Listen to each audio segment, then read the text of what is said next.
We've been following you guys all the way from Providence. What's going on, Harry? Your name is Harry, isn't it? Yeah, she grabbed me down the lobby and explained what was up. Then they slapped this bulletproof vest on me and gave me a gun. But what if he shot you in the face? What if he shot me in the face? That's a risk we were willing to take. How come I didn't get a gun? Did you get a gun?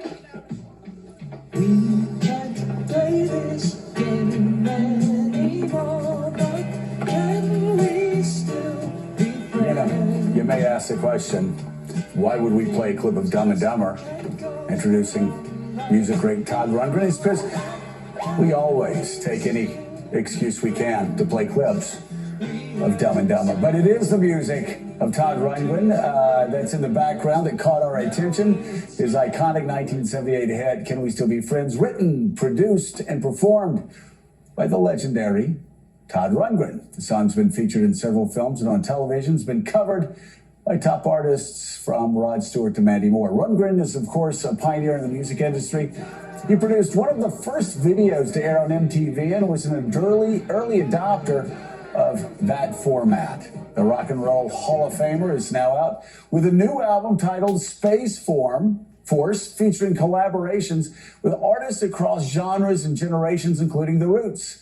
He's also back on the road with a tribute tour celebrating the life and music of the great David Bowie. And Todd Rundgren joins us now. Todd, great to have you here with us. You know, I thought it was fascinating. Everybody knows you thinks of you first and foremost as a great songwriter, a great performer. But I love what you said about this album, that you really were more like a curator and a producer. Explain that. On my previous album, which was called White Knight, I decided I want to get actively collaborative with other artists because I've been living on the island of Kauai for 25 years now, something like that. And it's a little hard to call a session in the middle of the day. So I tended to make the records myself, and I'd be in an echo chamber and not getting a lot of input from other musicians. So I decided I would collaborate more, and White Knight was fairly aggressive in that regard, but I did most of the writing on it and the majority of the singing on it. And I thought, if you want to collaborate, you got to go all the way and give more control to the other artists. So I took a different approach on Space Force. I went to my collaborators. I said, you have something that you started, but you couldn't finish. Idea that was kind of hot and then it cooled off quick and you moved on to other things, and maybe it was a great idea, but it needed different ears on it to become completed.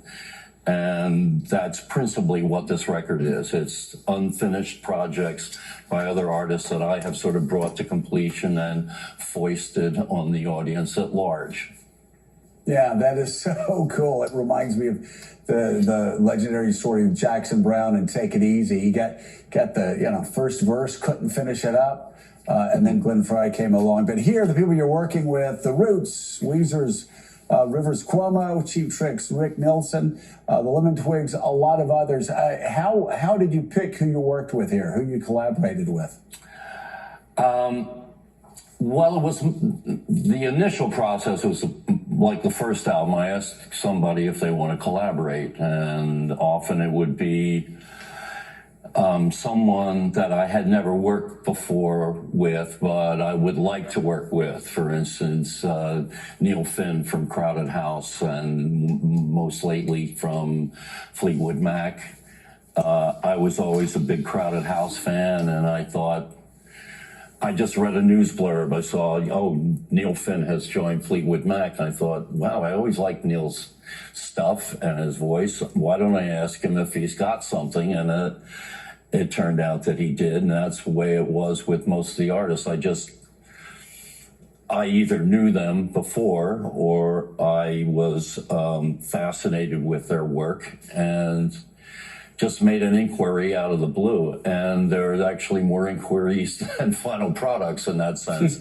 In that there were some artists that I wanted to do something with who agreed to collaborate, like for instance Iggy Pop or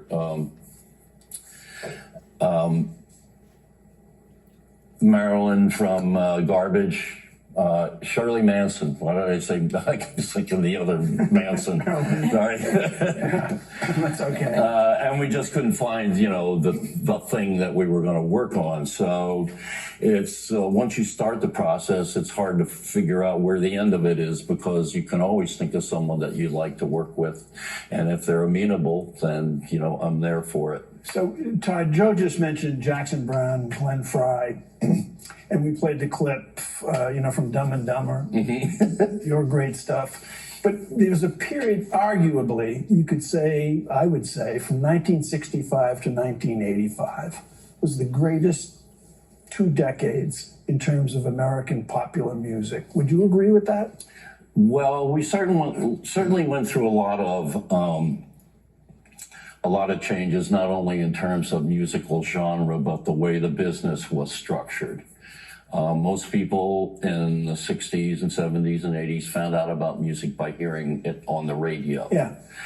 And in the 60s, through the 50s and 60s, radio was pretty much locally programmed. You'd have a program director and he would say, well, we think our audience would like this. And the DJs had a lot of freedom in terms of what to do. And it was, to me, like the golden age of radio. Like right after they discovered the Beatles, and the Beatles started introducing all these new genres into music, classical rock and that sort of thing. So lots of artists were finding their way onto the radio that might not have been there before, solely through the largesse of the local program director. Then radio became syndicated, and every radio station in the country is playing the same songs. So music became more of a formula, especially to the people who were in the business of it. And by the time we got to the mid-'80s, there was a format change, a significant format change. It actually started with the Sony Walkman. It used to be when you bought an LP, you would go home, would put it on your turntable, and you would sit in the sweet spot and you'd listen to the whole thing, because that was a quality time music experience for you. Then the Sony Walkman came out, and you could listen to the music anywhere you went. But the music itself, has there ever been, in your mind, you're a musician, obviously, a very popular one. Has there ever been a period of time where there was so many classic hits that will be played 20 years from now? Well, if you want to go back to the 3 Bs, Bach, Beethoven, and Brahms, that was a pretty interesting period of music as well. If you look at the greater arc of it, my focus has never been strictly on what's happening now. There is so much that's already happened to be rediscovered. Music is a cyclic thing. There is only so many notes in the Western tonal scale that we can stand to listen to. And so eventually we're going to be repeating everything unless we find more creative ways to couch those musical ideas. So music goes through these cycles of being like, oh, that's a new form, that's a new genre, it's so exciting, let's do that. Then they turn it into a formula, it becomes boring, and then everyone starts looking for another genre. By the end of the 80s, everyone was ready for what they called grunge music. Nirvana, Nirvana kind of broke the hypnosis that everyone was into, trying to create music by formula. And that happens, with regularity. Unfortunately, right now, we're in kind of the doldrums. But the bright side is that we do have even what would have been the most marginal artist who could never get heard at all, can at least find some kind of audience. Todd, you've seen so much in music, and you mentioned this being a doldrums area. Well, you're also very into politics, and I would argue that, it's an interesting period right now. So what do you make of the current state of America? Well,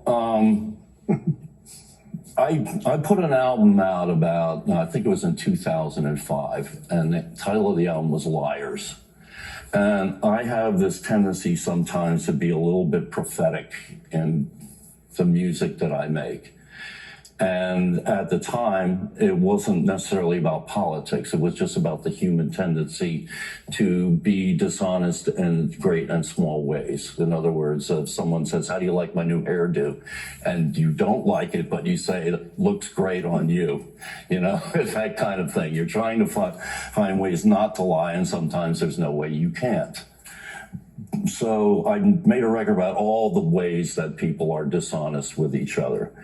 I never thought that a political party would make that a canon, you know, that essentially the reason why Liz Cheney isn't in the Republican Party was because she refused to lie. In other words, to be a Republican means that you have to first and foremost be able to lie.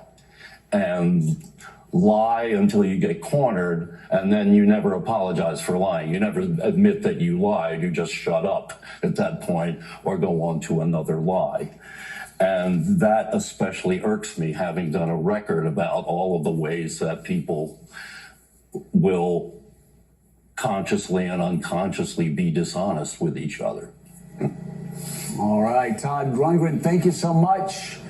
We greatly appreciate it. The new album is titled Space Force. It's out now, and absolutely great album. And it is now the fourth album.